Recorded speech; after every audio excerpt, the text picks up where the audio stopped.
చిద్గురు గీత సభ్యులకి క్రియాయోగ సాధకులకి నా శుభాకాంక్షలు.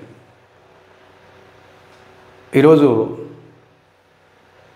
చాలా ముఖ్యమైనటువంటి అంశాన్ని మీకు తెలియజేసే ప్రయత్నం చేస్తాను. క్రియాయోగంలో ఆజ్ఞాశక్తి కేంద్రం యాక్టివేట్ అయితే ఏమవుతుంది? ఈ ఆజ్ఞాశక్తి కేంద్ర స్థాయిలో మనుషులు ఏ విధంగా ప్రవర్తిస్తారు? అసలు ఈ ఆజ్ఞాశక్తి కేంద్రం యొక్క పరిధి ఏంటి అనేటటువంటి అంశాలని మీకు తెలియజేసే ప్రయత్నం చేస్తాను. మానవ పరిణామ క్రమంలో మానవుడు మూలాధార, స్వాధిష్టాన, మణిపుర, అనాహత, విశుద్ధి ఈ ఎనర్జీ సెంటర్స్ని చక్కగా నిర్మించుకున్న తర్వాత, నిర్మాణం అయిన తర్వాత తన పరిణామంలో కలుగుతున్నటువంటి మార్పులు, కలుగుతున్నటువంటి అనుభవాలు, అనుభూతులు, వీటిని తన ఎదుగుదలగా, తన అభివృద్ధిగా అర్థం చేసుకున్నాడు. అయితే ఎప్పుడైతే ఆజ్ఞాశక్తి కేంద్ర నిర్మాణం జరిగిందో అతనిలో ఆధిపత్య భావం అనేది పుట్టింది. అప్పటి వరకు మనమందరం ఒకటే, మనమందరం సమానమే, నువ్వు నేను కలిసి ఉండాలి అనేటటువంటి భావం పోయింది. నేను అనేటటువంటి ఒక స్వార్థం పుట్టింది. ఈ ఆజ్ఞాశక్తి కేంద్ర నిర్మాణం తర్వాతే మనుషుల్లో నేను నా కుటుంబం, నేను నా కిందే అందరూ బతకాలి, నా కింద నాకు దాసోహం అవ్వాలి, అందరూ నాకు బంటుల్లాగా, అందరూ నాకు బానిసల్లాగా ఉండాలి అనేటటువంటి భావం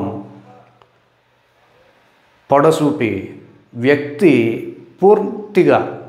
పూర్తిగా ఆధ్యాత్మికానికి వ్యతిరేకంగా మారి, సృష్టికి వ్యతిరేకంగా మారి, ప్రకృతికి కూడా వ్యతిరేకంగా మారి, చివరికి ఇంత వ్యవస్థని అస్తవ్యస్తం చేస్తూ మానవుడు అన్నిటికీ వ్యతిరేకంగా మారుతూ ఎదుగుతున్నాడు. ఈ ఆజ్ఞ అనేటటువంటి నిర్మాణంలో దోషమేం లేదు, కానీ ఆ ఆజ్ఞాశక్తి కేంద్రాన్ని సరిగా వినియోగించుకొని వ్యక్తిదే తప్పు. ఈ ఆజ్ఞాశక్తి కేంద్రం నిజమే, ఈ ఆజ్ఞాశక్తి కేంద్రం ఒక పూర్తి స్థాయి సెల్ఫ్ కాన్షియస్ని, పూర్తి స్థాయి అహం అనేటటువంటి భావాన్ని కలిగిస్తుంది. కానీ అది ఆధ్యాత్మికతలో అమృతాన్ని ఇస్తుంది, లౌకికంలో విషాన్ని పుట్టిస్తుంది.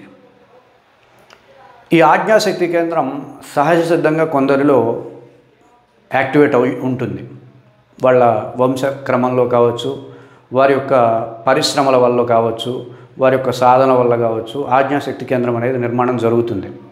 ఆజ్ఞాశక్తి కేంద్రం చైతన్యంగా ఉంటుంది. వారు తెలియకుండానే నాయకత్వ ధోరణితో, నాయకత్వ లక్షణాలతో ఈ ఆధిపత్యానికి సంబంధించినటువంటి అంశాల కోసం ప్రేరేపింపబడి పూర్తిస్థాయి ప్రయత్నాలు లోకంలో చేస్తూ ఉంటారు. వాళ్ళు రాజకీయ నాయకులుగా ఎదుగుతూ ఉంటారు. అయితే ఏ రాజకీయ నాయకుడైతే అతని ఆజ్ఞాశక్తి కేంద్రాన్ని చక్కగా వినియోగించుకుంటాడో, ఏ రాజకీయ నాయకుడైతే తన యొక్క ఆజ్ఞాశక్తి కేంద్రాన్ని తను పూర్తి స్థాయిలో సమన్వయం చేసుకొని తన పదవిని, తనకు కలుగుతున్నటువంటి అంశాలని ఒక క్రమంలో సాధన చేయగలుగుతాడో అతడు మాత్రమే సరైన రాజకీయ నాయకుడిలాగా, ఒక గొప్ప రాజకీయ నాయకుడిలాగా, ఒక ఉన్నతమైనటువంటి రాజకీయ నాయకుడిలాగా చరిత్రల్ని సృష్టిస్తాడు. ఏ సాధకుడైనా ముందుగా తన శక్తిని అనుకూలంగా ఉండాలి. ఏ సాధకులైనా, ఎవరైనా సరే తన శక్తికి అనుకూలంగా లేనప్పుడు, తన లోపల ఉండేటటువంటి శక్తే తనకు వ్యతిరేకమైనప్పుడు తను జీవించి కూడా ప్రయోజనం ఉండదు. ఈ రాజకీయ నాయకుల్లో ఈ ఆజ్ఞాశక్తి కేంద్రం బలహీనమవుతున్న కొద్దీ, ఈ ఆజ్ఞాశక్తి కేంద్రం దుష్టంగా, బలంగా తయారవుతున్న కొద్దీ మిగిలిన ఎనర్జీ సెంటర్స్ అన్నీ పూర్తి స్థాయిలో బలహీనమైపోయి చెడిపోతాయి. అలా చెడిపోతూ ఆజ్ఞాశక్తి కేంద్రం అనేది పూర్తి స్థాయి బలాన్ని పుంజుకుంటూ ఉంటుంది. ఈ విధమైన స్థితి ఏ వ్యక్తికి, ఏ సాధకులకి కూడా ఉండకూడదు.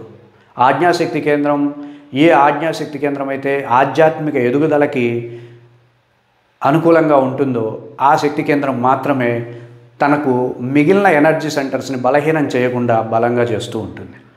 అట్టి వ్యక్తి రాజకీయంలోనే ఎదుగుతాడు, అలాగే పూర్ణమైనటువంటి ఆరోగ్యాన్ని కలిగి ఉంటాడు, పూర్ణమైనటువంటి ఆనందాన్ని, సమృద్ధిని, శ్రేయస్సును కూడా కలిగి ఉంటాడు. లేదంటే తను రాజకీయంలో ఎదగచ్చు కానీ ఆధ్యాత్మికంగా ఎదగలేడు.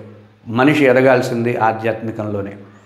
కాబట్టి ఈ ఆజ్ఞాశక్తి కేంద్రాన్ని హ్యాండిల్ చేయడం అనేది ఈ క్రియాయోగలోనే ఉంటుంది.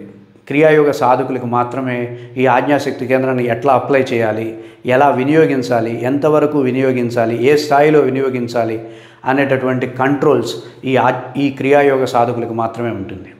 సో క్రియాయోగ సాధనలో మన శక్తి కేంద్రాలని క్రమబద్ధీకరించుకోవడం, నియమించుకోవడం, సమన్వయం చేసుకోవడం అనేటటువంటి అంశాలు సాధన చేస్తాం. కాబట్టి ఈ ఆజ్ఞాశక్తి కేంద్రం యొక్క ప్రయోగాన్ని పర్ఫెక్ట్గా ప్రయోగించి తను అనుకున్నటువంటి రాజకీయాలలో కావచ్చు, నాయకుడిగా కావచ్చు, ఒక ఉన్నతమైనటువంటి వ్యక్తిలాగా కూడా ఈ సమాజంలో జీవించడానికి సంపూర్ణమైనటువంటి అర్హతని అతను కలిగి ఉంటాడు.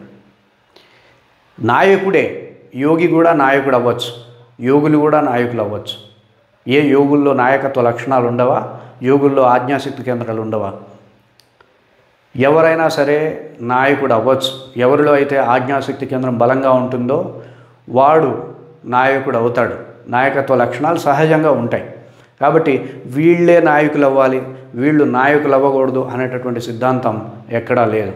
ఎవరికైతే ఆజ్ఞాశక్తి కేంద్రం బలంగా ఉంటుందో, ఎవరికైతే నాయకత్వ లక్షణాలు ఉంటాయో, ఎవరైతే తనతో పాటు తన సమూహాన్ని కూడా ముందుకు తీసుకెళ్ళడానికి పూర్తిస్థాయి శక్తియుక్తుల్ని, సామర్థ్యాలని వినియోగించగలరో, ఎవరైతే సత్సంకల్పాల కోసం వారి జీవితాన్ని త్యాగం చేయడానికైనా సిద్ధంగా ఉంటారో వాళ్ళు నాయకులు అవ్వాలి, నాయకులు అవుతారు. వారి వల్లే ఈ భారతదేశం మున్ముందుకి వెళ్ళగలదు. మళ్ళీ భారతదేశం సకల సంపదలతో, సిరి ఐశ్వర్యాలతో తలతూగగలిగే విధంగా మారేది అటువంటి నాయకులతోనే. కాబట్టి కేవలం శక్తి ఉంది కదా అని మనం ప్రవర్తించడం అనేది అది తపస్సు యొక్క క్షయాన్ని దారితీస్తుంది. కాబట్టి తపస్సు క్షయాన్ని పొందకుండా మీకు అవకాశం ఉంది, రాజకీయాల్లో అవకాశం ఉన్నవాళ్ళు సాధన పరంగా మరలి సాధనతో ఒక ఆధ్యాత్మిక శ్రేయస్సును పొందుతూ లౌకికంగా కొన్ని వేల మందికి మీరు శ్రేయస్సును అందించడానికి చక్కటి అవకాశం ఈ సృష్టి అందించింది. కాబట్టి ఆ అవకాశాన్ని పూర్ణంగా వినియోగించడానికి, పూర్ణంగా అందిపుచ్చుకోవడానికి ఈ యోగ సాధన అనేది ఉపయోగపడుతుంది. అలా షట్చక్ర సాధన చేయాలనుకునే సాధకులకి చక్కటి గైడెన్స్ని మేము ఈ శిక్షణలో అందించగలుగుతాం. ఆజ్ఞాశక్తి కేంద్రాన్ని యాక్టివేట్ చేయడం, ఆజ్ఞాశక్తి కేంద్రం యొక్క పూర్తి వివరాలు, ఆజ్ఞాశక్తి జాగృతిలో కలిగేటటువంటి ప్రభావాలు, ఈ అంశాలన్నీ గైడెన్స్ రూపంలో మీకు పూర్తిగా మీతో ఉంటూ ఈ శిక్షణ అందించడం జరుగుతుంది. కాబట్టి ఆసక్తి ఉన్నవాళ్ళు ఈ ఆజ్ఞాశక్తి కేంద్ర జాగృతికై, అలాగే ఆజ్ఞాశక్తి కేంద్రాన్ని చక్కగా ప్రదీప్తం చేసుకొని ఒక గొప్ప నాయకుడిగా ఎదగాలనుకున్న వాళ్ళు ఈ కార్యక్రమంలో జాయిన్ అవ్వచ్చు. త్వరలోనే ఈ కార్యక్రమం ప్రారంభమవుతుంది, ఆన్లైన్లో ప్రారంభమవుతుంది. ఇక్కడ ఇవ్వబడుతున్నటువంటి ఫోన్ నెంబర్స్కి ఫోన్ చేసినా, మెసేజ్ చేసినా మీకు పూర్తి వివరాలను అందించి ఈ కార్యక్రమం ఎలా నిర్వహింపబడుతుంది, మీకు ఎలా ఉపయోగపడుతుంది అనే అంశాలు పూర్తిగా గైడెన్స్ ఇచ్చి ఈ కార్యక్రమంలో మిమ్మల్ని జాయిన్ చేసుకోవడం జరుగుతుంది. ఆసక్తి ఉన్నవాళ్ళు ఈరోజే జాయిన్ కాగలరని ఆశిస్తున్నాను. అందరికీ ధన్యవాదాలు. మరో ముఖ్యాంశంతో మరో వీడియోలో కలుద్దాం. అంతవరకు సెలవు. ధన్యవాదాలు.